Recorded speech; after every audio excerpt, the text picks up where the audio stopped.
Have you ever wondered if your house should be in a trust or even have a trust yourself? Well, I'm going to answer a bunch of questions for you and tell you some of the challenges when you don't or you do, different title things. So let's talk about it. Is your house deed recorded in your name, maybe you and your husband, you and your wife, and you're wondering, is that the best way to do this? I'm going to tell you some stories that I want you to think about. My name's Kathy Byrnes. I am a luxury waterfront realtor global. Very excited about that. And I'm here in the Lake Norman area, just north of Charlotte. And if you want to know stuff like this, please subscribe below. Stay tuned because I'm going to talk about title.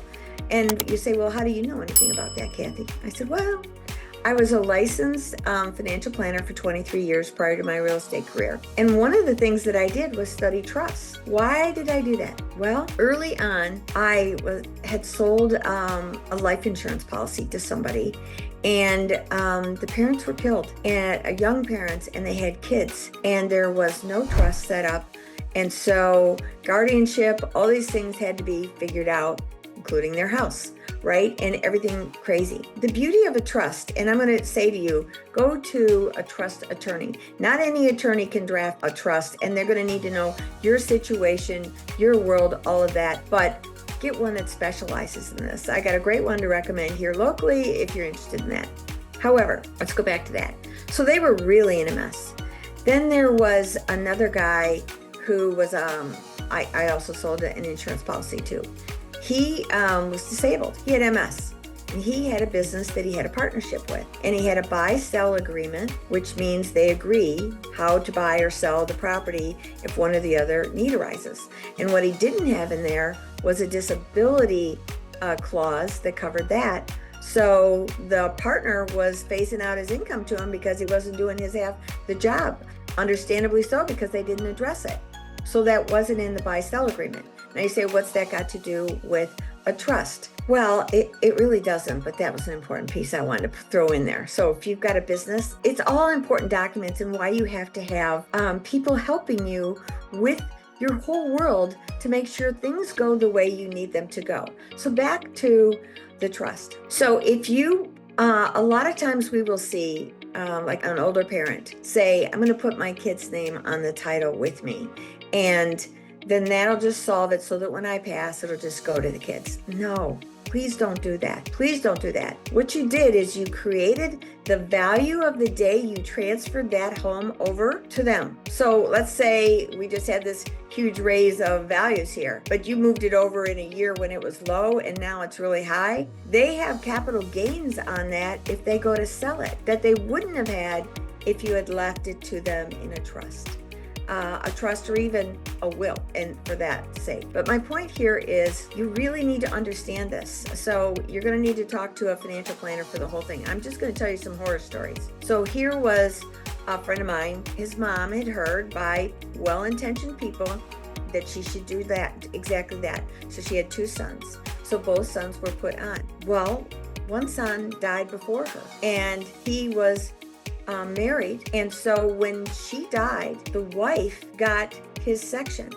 Well, there was dissension in the family, and that was not cool, and they did not want her as a partner. They didn't feel that she should get that because she was the second wife, and his children from his first wife got nothing. So that was not how it was intended to be. This is why you want financial planners paying attention.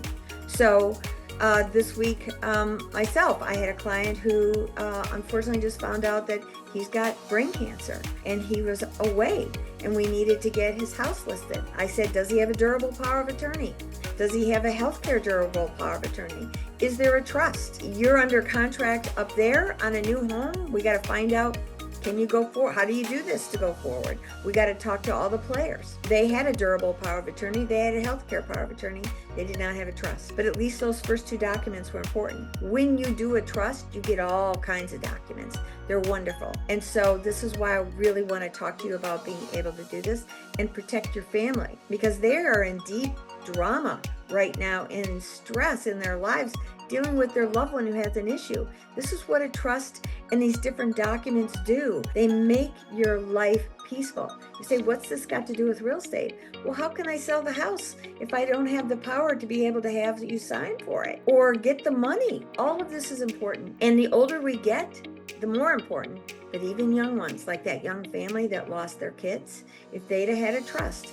And it's what really turned me onto it, because I was a single mom. I had 2 kids, and I thought, well, shoot, what if something happens to me? That's when I bought my disability insurance. That's also when I got my trust, and I put it in there so that I could have my house go to my kids, but I had a trustee set up. I had the powers of attorney. I had everything to protect my kids, so that if something happened to me, that they would continue in their private school. They would have money to decide whether it would be college or start a business. We're entrepreneurial here, so college wasn't necessarily a need. It might be entrepreneurial.